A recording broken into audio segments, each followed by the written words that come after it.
Gimana kabar Habib? Baik Habib. Kabar Anda bagaimana? Habib, ada satu video Anda ini yang viral ini video Anda. Anda mengatakan begini. Sekarang ini orang-orang Islam itu jarang, nggak ada membahas pertanyaan-pertanyaan yang kritis. Yang ada justru membahas tentang turunan Nabi bisa memadamkan api neraka. Turunan Nabi itu saking hebatnya turunan Nabi itu di makamnya. Kalau ada penyiksaan siksa kubur, tapi kalau dia dikubur dekat makam turunan Nabi, malaikat, kamu nggak tahu saya turunan Nabi nih, dikubur terganggu nih karena siksa itu. Diam. Coba pesan apa yang ingin Anda sampaikan sebenarnya Habib? Silakan. Jadi gini ya, saya kan sering ikuti sampean ya, tapi saya yang naik ke Komal sampean itu mengecewakan saya gitu loh. Jadi mengecewakannya saya gimana? Ya pengetahuan tentang agamanya kurang gitu, seperti saya gitu kan kurang gitu ya. Saya terus terang kan walaupun muslim kan tidak mempelajari Al-Quran secara detail kan tidak gitu. Juga kitab-kitab juga tidak gitu. Nah saya tuh sebenarnya memancing gitu ya agar ya ada itu tokoh-tokoh yang punya otoritas atau yang mempunyai pengetahuan gitu berdiskusi dengan kamu gitu loh gitu. Jadi makanya kan saya bilang supaya kalau memang seimbang gitu ya, ada ilmunya. Kan sampean udah 13 tahun tuh mempelajari Al-Quran kan katanya kan gitu ya. Ya tentunya ya orang yang bukan saya, kalau saya kan enggak. Kalau saya kan saya engineer ya, enggak terlalu mendalami agama. Jadi maksud saya dari pihak kita, tapi enggak saya gitu mbok ya, yang belajarnya sudah bertahun-tahun itu naik ke Komalnya Edi. Saya tidak melihat benar dan salahnya, tapi paling tidak kan kalau ada Edi misalkan salah ngomong atau salah dalam menerangkan kan bisa dibantah gitu.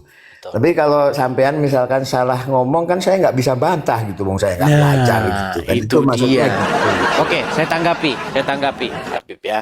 Jadi begini, pertama-tama saya itu bahkan melarang, tolong orang-orang Islam yang nggak punya ilmu jangan naik. Udah saya bilang, udah berkali-kali sering saya bilangin. Yang saya undang naik ke sini itu adalah ustadz-ustadz yang memiliki pengetahuan. Nah, tetapi harapan saya itu tidak terjadi. Yang terjadi justru yang naik itu adalah Islam-Islam yang awam, yang nggak ngerti apa-apa. Akhirnya apa?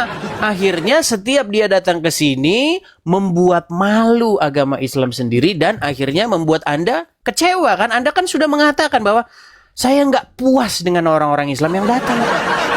Nggak ada yang ini. Artinya ya benar-benar seperti itu, mengecewakan. Nah sekarang masalahnya begini.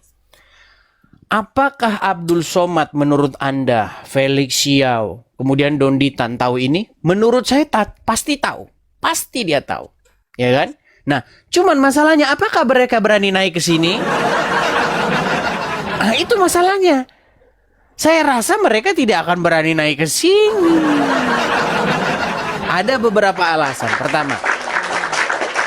Pertama, untuk para pakar-pakar yang mengerti agama Islam seperti Khalid Basalamah, Abdul Somad dan lain sebagainya, kalau naik ke sini, saya bisa memastikan bahwa dia akan mendapatkan hujatan dari netizen Islam sendiri. Kenapa? Karena mereka akan saya buat mengakui statement-statement yang orang-orang awam tolak di sini.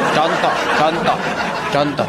Kalau Khalid Basalamah naik ke sini, pertanyaan yang akan saya tanyakan kepada dia adalah gini. Ustadz, benarkah Islam dikembangkan dengan pedang? Itu pertanyaan saya. Dan ketika dia jawab iya, pasti dia diberondong dengan dasar Ustadz Peang. Pasti banyak seperti itu. Dan ustadz-ustadz lain kalau naik ke sini, dia pasti akan saya tanya tentang masalah Rob itu. Benarkah Muhammad itu adalah Rob umat muslim? Pasti itu saya tanya. Dan syukurnya ya, puji Tuhannya ya, seorang ustadz besar, Ustadz Tasik Ngaji, seorang YouTuber, followersnya 1 juta, itu sudah mengakui bahwa Muhammad itu memang adalah Robnya umat Islam. Itu. Silakan.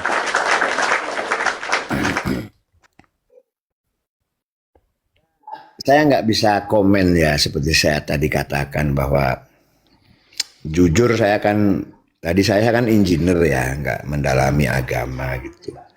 Walaupun saya tahu gitu, pernah baca dan sebagainya, saya nggak berani untuk berdiskusi dengan Anda gitu ya. Mohon maaf gitu. Tapi bagi saya itu saya ambil positifnya ya. Jadi saya bukan mendukung, Edis juga tidak menolak gitu ya. Artinya keterbukaan itu bagi saya penting gitu ya. Jadi bukan hanya di tempat saya. Jadi orang itu seperti inilah. Jadi agama itu bukan jadi tabu lagi untuk dibicarakan gitu loh ya. Nah, itu penting. Jadi itu aja gitu. Jadi saya naik ke sini bukan mendukung Edis, enggak. Mendukung Edisnya enggak, tapi mendukung semua aja, semua orang yang terbuka gitu ya, yang bisa berpikir bebas gitu ya. Tapi begini Habib, saya juga merasa gini. Masalahnya kita ini terbiasa takut berdiskusi, takut memperdebatkan atau mempertanyakan iman kita. Begitu. Karena apa? Karena nanti dibilang murtad. Ya kan? Mana berani seperti itu. Nah, makanya saya membiasakan diskusi-diskusi ilmiah dan akademis dibawa ke dalam ranah-ranah agama yang selama ini ditutup-tutupi.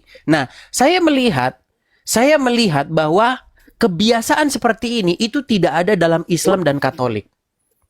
Ada di 2 agama itu yang terlalu monoton, terlalu menghormati gurunya sehingga gurunya itu nggak boleh ditanya, kalau ditanya nanti murtad. Tetapi hebatnya kami orang Kristen ya, itu biasa seperti itu. Justru ketika perdebatan itu terjadi dengan satu maksud tujuan, yaitu untuk betul-betul mengerti apa yang kami percayai, betul-betul meresapi apa yang kami imani. Seperti itu. Kalau dalam Islam saya lihat, pokoknya ya ke Arab, pokoknya batu ini dicium nanti ngapus dosa, udah, pokoknya udah. Gak ada yang berani mempertanyakan itu. Coba berani bertanyakan, nanti kafir, kamu laknat, kamu neraka.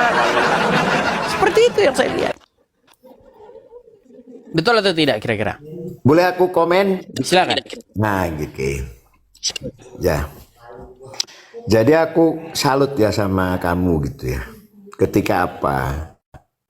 Ketika kamu menunjukkan di dalam ulangan, kalau nggak surat ulangan gitu ya, yang menyatakan bahwa Tuhan itu esa gitu.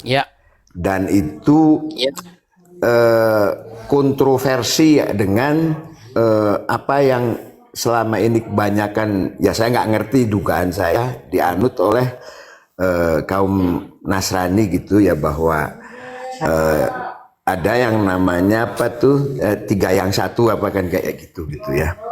Dan saya melihat sampean ini berani gitu loh.